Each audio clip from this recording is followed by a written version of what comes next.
The Apple iPhone 17 Pro Max pushes the iconic iPhone in bold new directions and colors. It's recognizable but different in ways that make it eye-catching. The performance is stellar and the cameras set a new high watermark for smartphone photography. For people who demand more from their smartphone, there may be no better choice. If you are looking different in your iPhone shopping journey, the iPhone 17 Pro Max has you covered. It's not just that fetching cosmic orange, the unexpected hue hit of Apple's eye-dropping event. Apple's iPhone 17 Pro Max features a fresh design with new materials and a broad and bold product spanning camera plateau that adds a distinctive flair to what had become a somewhat tired design. Inside, the changes are no less significant, from the powerful A19 Pro chip to the new vapor chamber supported heat management system, which enable enough performance to support every peak and valley of your experience. If you are fixated on cameras, the iPhone 17 Pro Max will not disappoint. There are now finally three 48-megapixel lenses that support a wide range of shooting styles. Perhaps the most notable of the three is the new 48-megapixel 4x optical zoom lens that also offers access to a sensor crop 8x zoom, which, thanks to selecting the center pixels from the larger sensor and an upgraded image pipeline, delivers some truly eye-popping photos.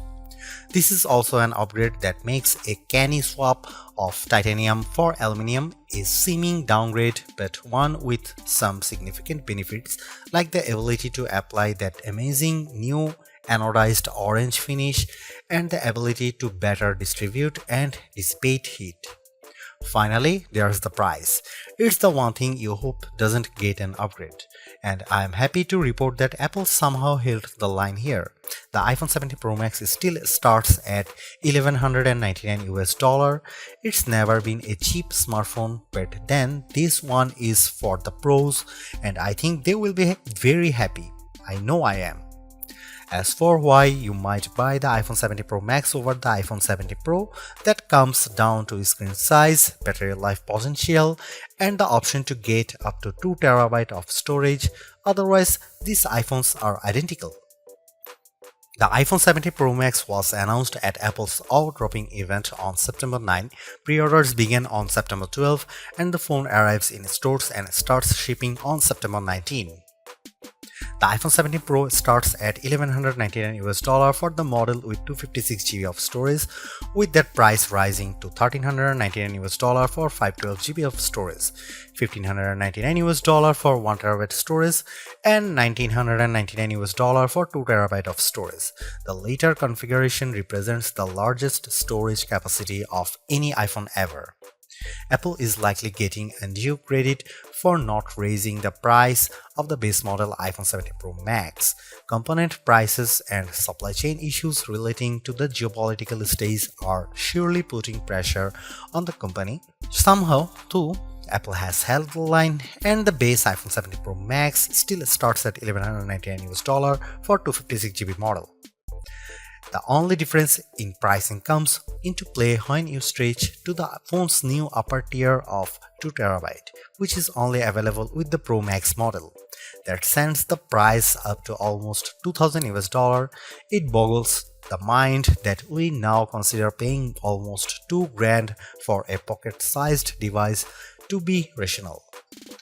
On the other hand, this is a true pro-level smartphone that, based on my tastes, is probably ready for pro photography and videography tasks, and when you put it like that, it might seem like a bargain. I saw enough leaks in the run-up to the iPhone 17 line launch to have a pretty good idea of what was coming, and to be honest, I was preparing to hate the iPhone 17 Pro Max redesign and colors. Yet, here I am now, quite pleased with the giant plateau, and yes, loving cosmic orange. In many ways, the iPhone 17 Pro Max is still undoubtedly part of long lineage of iPhones before it. There are, though, just enough new touches here to add up to what I am comfortable calling a redesign. Starting with the back, there's the now nearly full-width plateau that's both a bold design touch but also a practical measure in that underneath there's now more space for upgraded components like refreshed tetraprism that supports a new longer telephoto lens. Most previous iPhone bags featured just one material, usually metal or glass.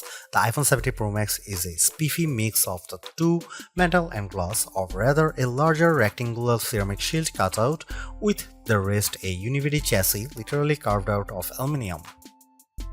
Instead of a titanium band surrounding a frame, components and the front and back glass, the iPhone 17 Pro Max's back cascades seamlessly to the side and even curves just a bit around the front to meet the Ceramic Shield 2 screen covers, which reportedly will better protect it from scratches. It will has an incredibly unified feel, and because Apple has radically cut down on edges, the phone feels very comfortable to hold.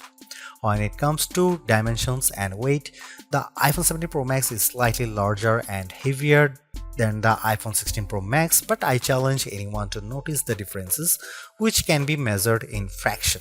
The iPhone 17 Pro Max is 163mm tall by 78mm long by 8.75mm thick and weighs 233 grams. By contrast, the iPhone 16 Pro Max was 163 by 77.6 by 8.25mm and weighed 227 grams. This year there are no new buttons to contend with. Along one edge we have the long power and Siri button, and below it camera control. Opposite them is the action button, and below that a pair of volume buttons. There are small differences along the shorter edges. On top, an antenna cutout is now visible, and on the bottom, the pair of speaker grills appear larger. If you want to lie the phone flat, you'll have to place it screen down. Even though the back plateau is nearly the full width of the phone, the tri-camera array still bumps out even further, and between this and the wide metal bump, this phone lies on its back at a slightly more extreme angle than the iPhone 16 Pro Max. The switch from titanium to aluminum provides not only some useful heat management and energy efficiency benefits, it's also opened the door for anodized color options. I don't know where Apple got the idea for cosmic orange, but I actually love it. It's bold without being garish. There's also silver and the very deep and inky deep blue. Apple sort of explained its color choices to me and even the loss of black, but I think this is just Apple mixing things up and possibly giving a nod to all the pro level folks who buy this phone for creative pursuits. Orange is a color that will get you noticed. iOS 26's liquid glass interface might lead you to assume there has been some radical display overhaul, so much glow, shiny and artificial transparency. However, that would be mostly wrong. The platform update does change the look, but it's all still working with the same materials. The iPhone 17 Pro Max's expensive 6.9-inch Super Retina XDR OLED is largely the same as last year's, featuring a resolution of 2868 by 1320 pixels for a density of 460 ppi. The ProMotion technology still automatically ranges from 1Hz to 120Hz, and it's always on, which means that even when you are in bed, you can make out the time and have glanceable notifications. It's not though exactly the same screen. This display now ranges up to 3000 nits, that's 1000 more than the last model. In my side-by-side tests, the iPhone 17 Pro Max is more visible in direct sunlight. This effect is assisted by a new reflective coating, meaning the light bouncing off the screen is also less noticeable. There's a nice and not necessarily insignificant upgrades. With a narrow bezel, the Super Retina display comes precisely close to meeting that orange metal, with a vast expanse of color and entertainment interrupted only by the pill-shaped dynamic island. Made up of the new center stage camera and Face ID sensors, it remains a useful space for live information, but it's also sometimes a black blob cutout in games, videos and photos. I find the information it provides useful, so I do not mind it much, but I was also hoping for a redesign that might have shrunk the thing by 50%. This is a minor quibble, and I'm sure that, like me, you probably won't notice or be bothered by it very much. Apple's redesigned plateau is not just an aesthetic choice, it's a practical one. Underneath that now larger raised platform is a lot of technology, including a new tetraprism to support Apple's longest and highest resolution telephoto lens ever. It's simply one highlight of a stellar iPhone 17 Pro Max camera system. There are a total of 4 cameras, with Apple calling the rear trio fusion cameras. The main camera is 48 megapixel, ultra wide is also 48 megapixel, and telephoto also 48 megapixel with 4x optical, and the selfie camera is 18 megapixel. Those specs only tell half the story. In general, you are not shooting at the full frame 48 megapixel resolution, or rather you might be using all 48 million pixels to produce a high quality 24 megapixel or even 12 megapixel to produce an 8x optical quality sensor crop. The ultrawide will by default shoot 12 megapixel macro photos. In virtually every instance, this is a case where less is more. Apple uses all that pixel information and its remarkable image pipeline to deliver fantastic photos with true life colors and exquisite detail. Here are some camera samples of the iPhone 17 Pro Max.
The iPhone 17 Pro Max is still a flagship phone based on my testing.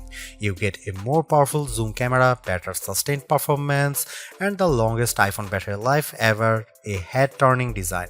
The iPhone 17 Pro Max is still behind the competition on AI, and it's a bit thick and heavy, but overall it is easily one of the best big screen phones yet.